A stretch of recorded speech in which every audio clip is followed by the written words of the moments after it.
Alexandre naît à Pella, dans le nord de la Grèce, en 356 avant notre ère. L'âge d'or de la Grèce antique est révolu depuis longtemps. L'Empire affaibli n'est plus qu'une poignée de cités-États qui s'entredéchirent. C'est une proie facile pour le père d'Alexandre, le roi Philippe, un rude guerrier, amateur de femmes et de boissons.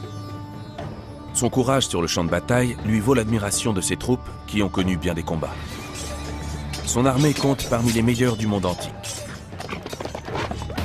Mais Philippe est aussi un politicien impitoyable. C'est en écrasant les tribus rebelles de la région qu'il a créé la Macédoine. Le père et la mère du jeune homme ne sont pas les seuls à façonner sa personnalité. Son précepteur est tout aussi important. Ce n'est autre qu'Aristote, le grand philosophe grec. Il lui enseigne la grandeur de la culture grecque, notamment à travers les épopées mythiques. C'est lui encore qui lui fait apprécier l'Iliade d'Homère, le récit des guerres troyennes.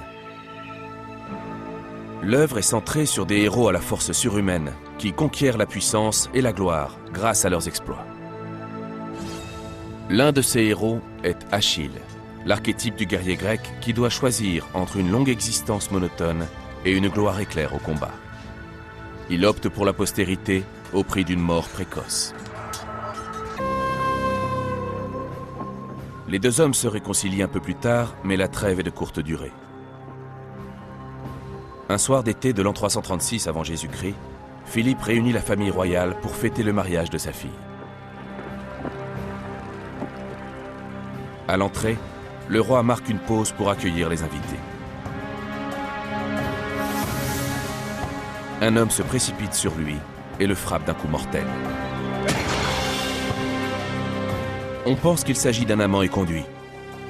Comme il était courant dans la Grèce antique, Philippe avait à la fois des amants et des maîtresses. Le roi meurt sur le coup. Le meurtrier est mis à mort immédiatement, sans être soumis à la torture. Il aurait pu dénoncer des complices en haut lieu.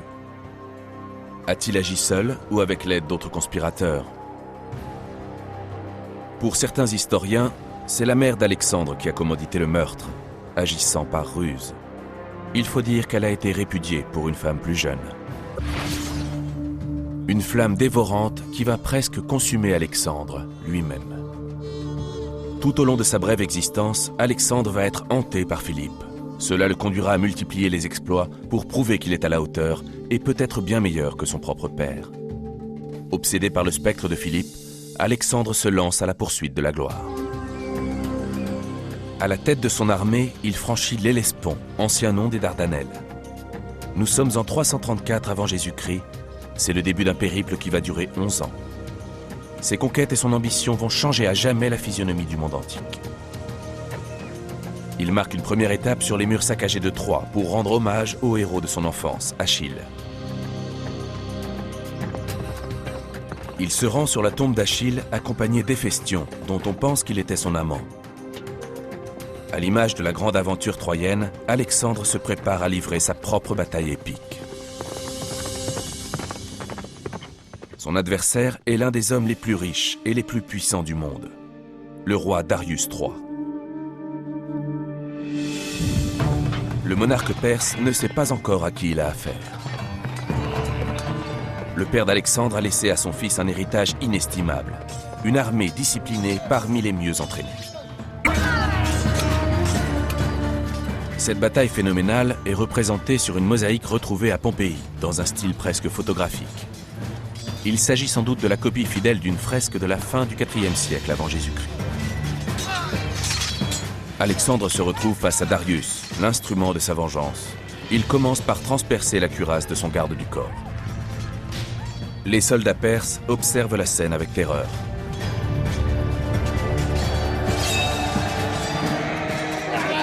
Face à cet homme décidé et assoiffé de vengeance, Darius s'enfuit au galop.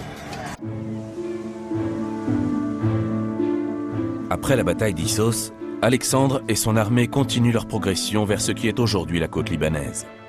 La plupart des cités se rendent, mais l'île de Tyr résiste farouchement.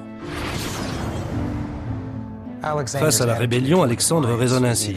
Si vous n'êtes pas avec moi, vous méritez la mort. Commence alors pour Alexandre le siège le plus long et le plus sanglant de toute son expédition. Après 7 mois exténuants, l'armée parvient à franchir les murs. 7000 Tyriens sont tués, 30 000 autres sont capturés comme esclaves. Pour dissuader toute autre cité qui serait tentée de résister, 2000 combattants tyriens sont crucifiés.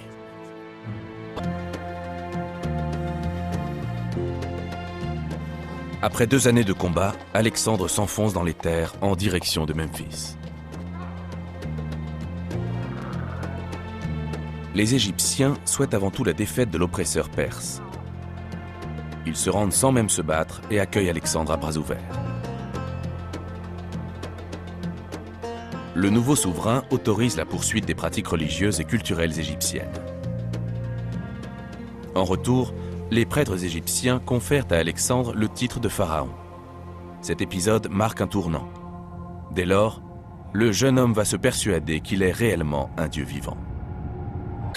Imaginez, il a à peine 30 ans et il est sur le point d'atteindre cet endroit mythique où le monde laisse la place à une vaste étendue d'eau.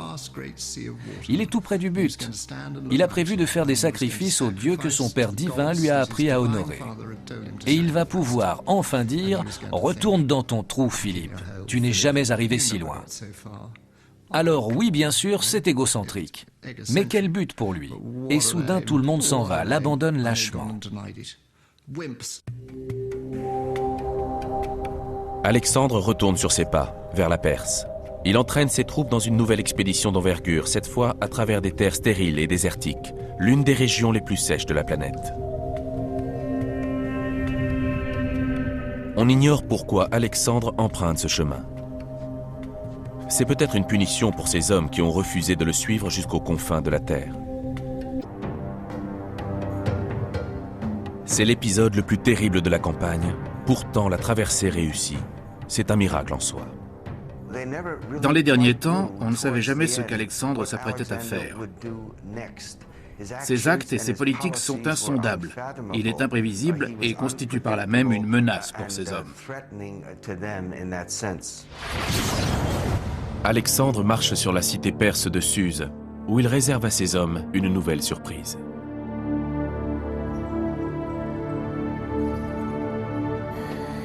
Il force près d'une centaine d'officiers macédoniens à épouser des femmes perses.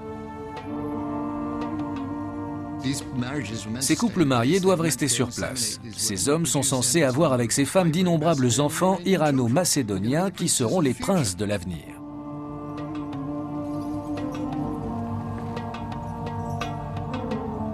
Les hommes d'Alexandre acceptent très mal ces mariages. La colère gronde. Mais pour Alexandre, la fusion de l'Orient et de l'Occident est une question pratique. Il met un point d'honneur à prendre lui-même 3 épouses étrangères. Pour régner sur un empire composite, il veut mêler les cultures.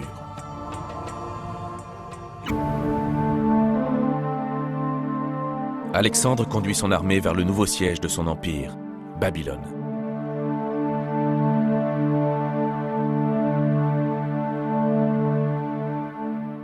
Au cours d'une chaude nuit de beuverie, il tombe mystérieusement malade.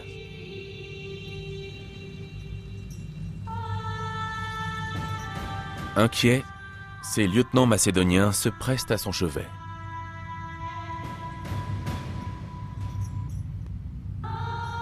Après 11 jours de fièvre intense, il meurt à l'âge de 32 ans.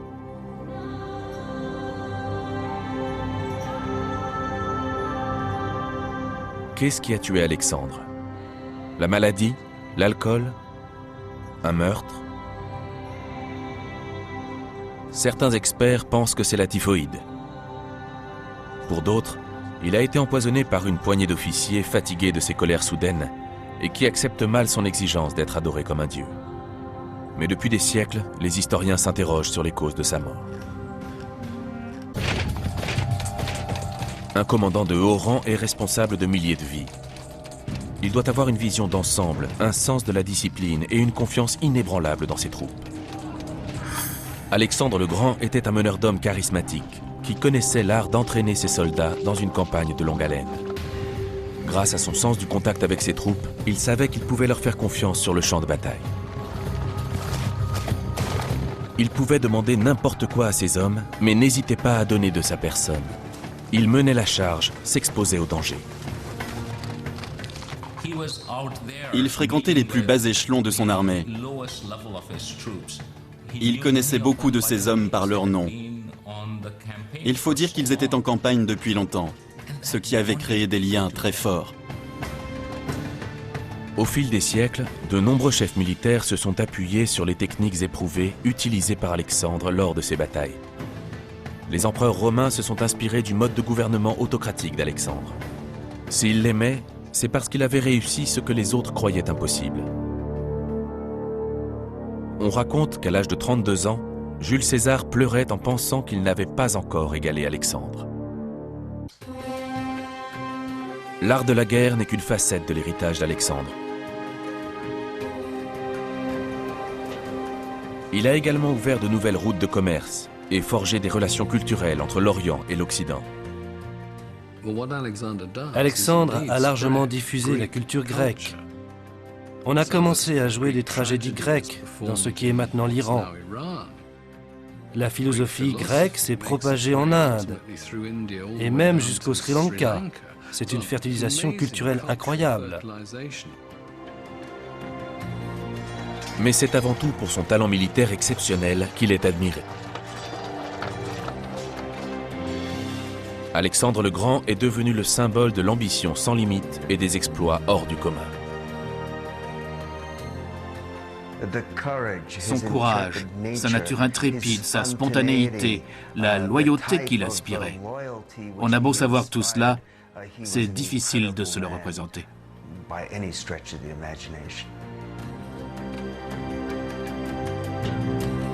Alexandre le Grand, un dirigeant légendaire, obsédé par son propre mythe.